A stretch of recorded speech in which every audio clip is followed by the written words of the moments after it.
Bonjour tout le monde. Madame la secrétaire générale de la francophonie, Son Excellence Madame Louise Mushikiwabo va s'adresser à vous. Elle va faire une déclaration dans un premier temps et ensuite on prendra 2 ou 3 questions, maximum 15 minutes pour l'entièreté de la séquence. Je vous prie d'accueillir Son Excellence Madame la secrétaire générale de la francophonie, Madame Louise Mushikiwabo. Merci. Les journalistes n'accueillent pas. Mesdames et messieurs de la presse, c'est avec plaisir que je suis avec vous. Nous venons de clôturer à l'instant au sommet de Djerba, le 18e sommet de la francophonie. C'était un sommet qu'on devait avoir en 2020, le sommet qui marque le cinquantenaire de notre organisation. Il a été reporté à 2 fois.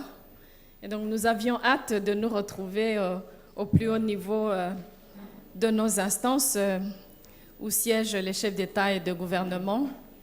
Ce sommet était un succès. Comme je viens de le dire tout à l'heure à la clôture, Djerba n'a pas déçu et la Tunisie n'a pas déçu.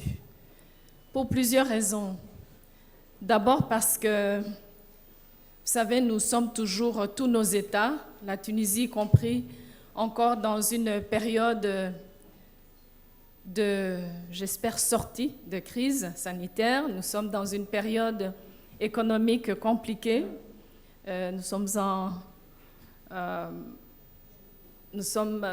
en route vers une francophonie de l'avenir modernisée, beaucoup plus pertinente. Donc, en plein changement, ce n'est pas facile non plus.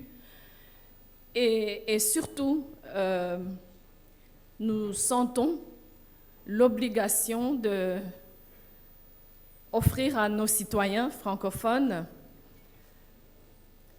les fruits du travail de l'organisation. Nous sentons l'obligation de donner plus d'espoir à la jeunesse francophone, puisque la cible de notre organisation, c'est les femmes et les jeunes.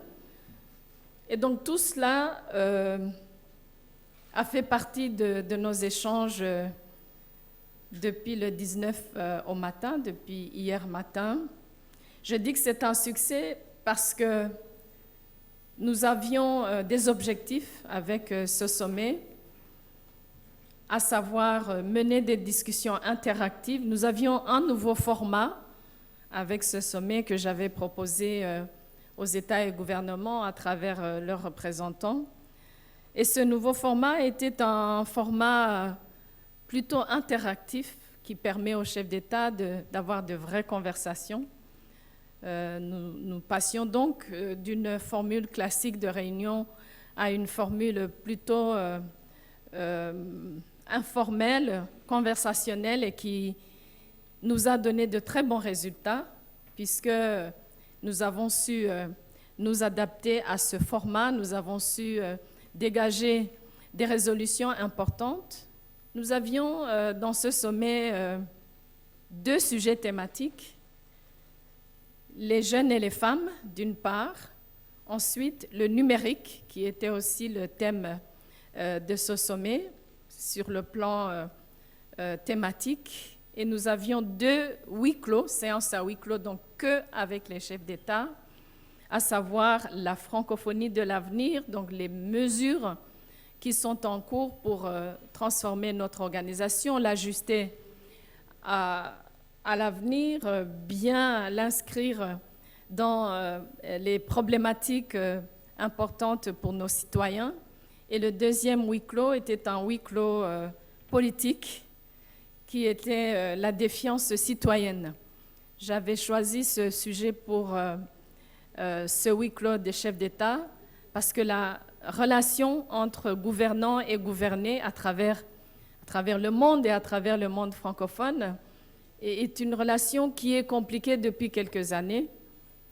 Et nous avons eu de très beaux échanges sur ce sujet. Nous avons d'ailleurs émis l'idée de continuer cette conversation sur la défiance citoyenne en incluant des acteurs autres que les autorités politiques, les chefs d'État et de gouvernement.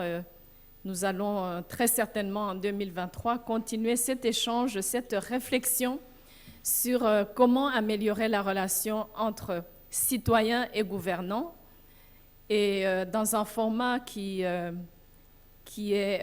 beaucoup plus inclusif qu'avec les chefs d'État. Nous attendons donc d'organiser cette séance. La Tunisie, qui vient de présider ce sommet, donc a la tâche belle mais importante et difficile aussi, puisqu'on est donc dans cette modernisation, de présider les réunions des chefs d'État, de présider les réunions d'instance de notre organisation pendant les 2 prochaines années. Et la France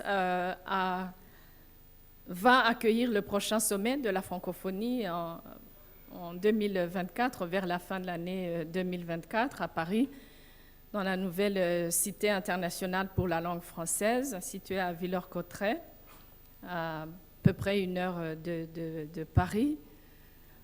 J'ai été réélue pour un deuxième mandat de 4 ans à la tête de cette organisation. J'ai été bien évidemment heureuse d'avoir cette confiance renouvelée des chefs d'État et de gouvernement. J'ai pris cette marque de confiance avec beaucoup d'humilité, mais aussi beaucoup plus d'engagement, beaucoup plus d'énergie pour notre organisation jusqu'en 2026. J'aimerais terminer mon petit propos par le village de la francophonie à Djerba. Un village qui a coché toutes les cases sur les objectifs de cet espace en marge du sommet de la francophonie. L'objectif d'un village de la francophonie, c'est d'apporter le monde francophone aux communautés, aux pays hôtes du sommet, et en même temps d'amener les communautés et le pays hôte vers le monde francophone. Je pense que ce pari a été largement gagné. La participation des Tunisiens, y compris ceux qui viennent de très loin de Djerba, on nous a dit, pour certains jours de la semaine de ce village, jusqu'à 15 000 plus personnes, du matin jusque tard la nuit, avec beaucoup de joie, d'interaction. Nous avons accueilli des enfants, nous avons accueilli des jeunes et des personnes beaucoup plus âgées. Et je n'ai aucun doute que les participants qui viennent, comme vous le savez, de nos 88 États et gouvernements sur les 5 continents, sont partis, je pense, avec un petit morceau de Djerba dans leur cœur. Et nous sommes très, très reconnaissants aux Djerbiens pour leur accueil, pour leur amitié. Nous allons donc, pendant ces 2 prochaines années, nous atteler à mettre en application les décisions de ce sommet qui viennent s'ajouter au travail que nous faisons déjà à la francophonie, à la fois l'OIF que je dirige et nos opérateurs, plus l'Assemblée parlementaire de la francophonie, plus nos partenaires internationaux dans le monde multilatéral et autres. Voilà donc pour ce 18e sommet de Djerba, et je vous remercie d'avoir attendu. Nous avons pris un tout petit peu de retard et je suis heureuse de prendre vos questions. Avant de passer aux questions, je vais juste rappeler que nous n'avons pas beaucoup de temps. Je vous demanderai d'abord, ceux qui auront l'opportunité de poser une question, je vous demanderai de vous présenter, de présenter le média que vous représentez et surtout d'être concis. On va commencer avec Madame. Madame Fejari, Radio Soleil France. En fait, vous avez évoqué pas mal de fois le mot francophonie opérationnelle.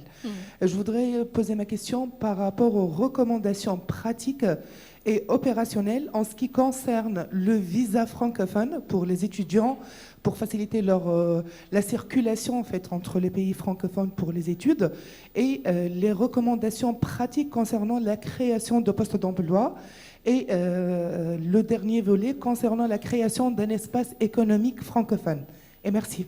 Merci beaucoup. Alors, le visa francophone n'était pas à l'ordre du jour. C'est une demande qui est là depuis quelque temps. Vous savez qu'en matière d'immigration, de visa d'entrée, c'est par rapport aux politiques respectives des États francophones.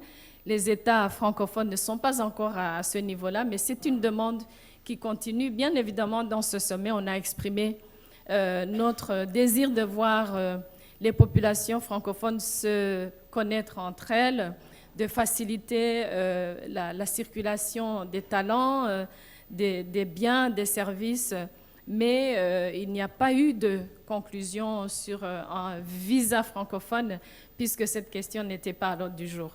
Maintenant, pour la francophonie économique, vous savez que dans quelques 30-45 minutes, nous allons ouvrir ici à Djerba le Forum économique de la francophonie.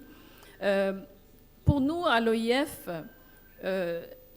qui avons mis en place une stratégie de la francophonie économique, nous sommes depuis 1 an et demi, bien évidemment avec la période sanitaire qui a été compliquée, surtout sur la coopération intra-francophone. Et surtout au niveau des petites et moyennes entreprises. Nous avons cette année pu amener à peu près 200 opérateurs économiques de différents niveaux en Asie du Sud-Est, venant du reste du monde francophone. Nous avons été à Hanoï, à Ho Chi Minh Ville, au Vietnam. Nous avons été à Phnom Penh, au Cambodge. Nous avons été à Kigali, au Rwanda, ma ville natale. Et à Libreville au Gabon, donc l'Afrique centrale et de l'Est et l'Asie du Sud-Est. Nous avons des projets pour l'Afrique du Nord, pour le Québec et d'autres régions. Cette coopération intra-francophone est un fruit mûr qui attend d'être cueilli par les opérateurs économiques francophones. Bien évidemment, nous considérons l'emploi des jeunes comme une partie importante de la francophonie économique, puisque sans l'emploi, qui est la demande primordiale des jeunes francophones, on ne peut pas contribuer à l'économie de nos pays. Et je dois dire aussi que nous sommes conscients, enfin je suis très consciente et je pense nos États aussi, que le rôle de notre organisation, c'est d'apporter une contribution là où nous avons une plus-value.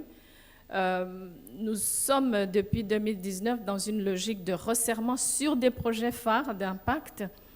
Et donc, au-delà de la coopération intra-francophone, nous contribuons à l'employabilité, à l'emploi. Nous avons un projet phare à l'OIF de formation de 250 000 jeunes francophones, formation dans le domaine du numérique, aux différents emplois dans le domaine du numérique. Ce programme a déjà commencé. Le soutien aux femmes entrepreneurs à travers l'espace francophone, la contribution économique, surtout aux femmes rurales de l'espace francophone, surtout en Afrique, mais aussi en Haïti et au Liban.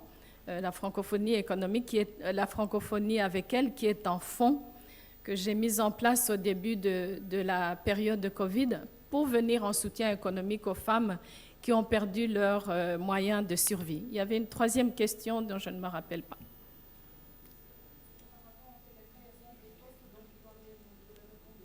D'accord. Parfait.